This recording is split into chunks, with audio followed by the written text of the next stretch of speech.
আসসালামু আলাইকুম রহমতুল্লাহি ওয়া বারাকাতুহু। যে খাবারগুলো খেলে আপনার একেবারেই স্বাস্থ্য কমে যাবে, আপনার শরীরের মধ্যে যে যৌবন, সে যৌবন একেবারে ধ্বংস হয়ে যাবে, আপনি সেটা কল্পনাও করতে পারবেন না।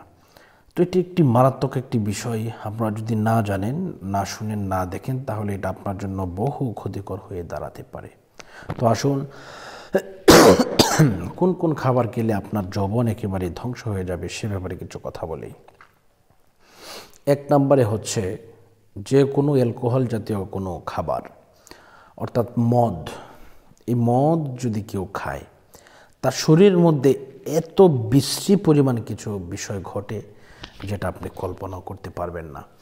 আপনার এমন অবস্থা হয়ে যাবে, আপনি কি যে অবস্থা হয়ে যাবে আপনি সেটা একেবারেই অনুভবনীয়, যেটা আপনার জন্য এটা আপনি অনুভব করতে পারবেন না, কিন্তু আপনার ঘটতেছে, দিন দিন আপনার ঘটতেছে, তিল তিল করে আপনাকে ধ্বংস করে দিচ্ছে মদ।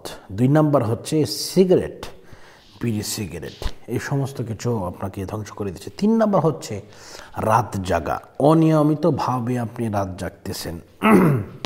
এটি যে আপনার জন্য কি ক্ষতিকর, এটা আপনাকে বোঝানোর মতো আমার কোনো ভাষা নেই, বিজ্ঞানও আপনাকে বোঝাতে পারবে না। যদি বুঝতেন তাহলে আপনি এই কাজটা করতেন না। তাহলে এই বিষয়গুলো গেল। এই বিষয় ছাড়াও আরেকটি বিষয় হচ্ছে, তা হচ্ছে আপনাকে নিয়ম মাফিকভাবে সুজ খাবার, যেটা ভালো খাবার, যেটা এটি না খাওয়ার কারণেও কিন্তু আপনাদের এই সমস্ত কাজগুলো হচ্ছে। আপনাদের কি বলে, এটা আপনার শরীরের মধ্যে এমন কিছু ঘটতেছে যেটা অকল্পনীয়, যেটা কি আপনি কল্পনা করতে পারবেন না। এজন্য সুস্থ থাকতে হলে এই নিয়মগুলো আমাদেরকে মেনে চলতে হবে ইনশাআল্লাহ। তো বিদায় নিচ্ছি। আসসালামু আলাইকুম রহমতুল্লাহ।